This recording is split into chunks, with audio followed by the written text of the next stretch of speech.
Hello! What's up mga lods? For today's video, mini vlog natin guys ay mag-open muna ako ng parcel. Hindi ko nga alam mga lods na nag-order pala siya sa Amatut ng pinag-uusapan namin nung nakaraan. May napapansin nga siya sa akin sa likod ko na parang kumukurba. Ikaw ba naman yung lagi nagbubuhat ng mabigat sa likod simula pa noong nag-aaral ako? At meron nga ako mga ginagamit na binder na parang nag-iiba nga yung balikat ko. Kaya naman naisipan namin na bumili nito pero sabi ko sa susunod na lang. At ayan nga, ilang araw na pala siyang dumating pero ngayon ko lang siya nabuksan. Kaya itatry ko na siya ngayon mga lods.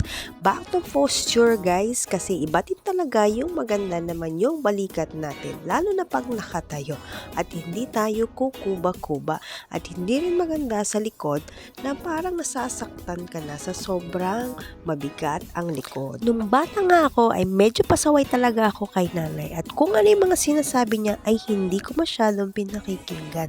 Kaya dapat kailangan ay nakikinig tayo dahil pag nagkakaedad na dun mo palang mararamdaman lahat pala ng sinasabi nila ay may katotohanan.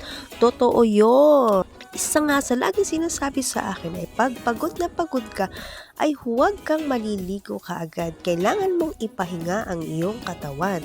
So, ito nga mga lods ay sinukat ko na. So, parang hindi ko pagamay kung papaano. Pinag-aaralan ko pa siya. At maghinay-hinay tayo sa pagbubuhat ng mga mabigat.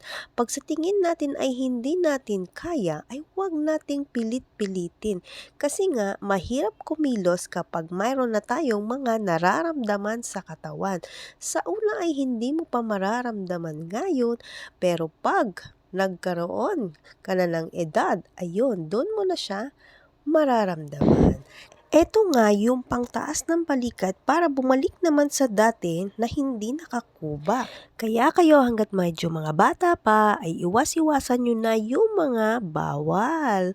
At huwag masyadong matitigas ang ulo para hindi kayo umabot sa panahon na maraming nararamdaman sa katawan.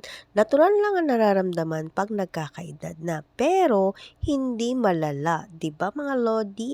Yung malakas na malakas pa kahit tumungtong ka na ng 6 days. O, diba mga lord? Okay, i-enjoy ko muna ito at palagi kong isusuot. Hindi nga pala pwedeng isuot ito ng pangmatagalan kasi ay may oras lamang siya at medyo masakit din talaga pala pagka palagi mong suot-suot ito. O, diba makakasayaw-sayaw na ulit ako at makakapractice-practice. Charat! Okay, bye-bye. Hanggang dito na lang muna at hanggang sa susunod na mga vlog. Maraming salamat!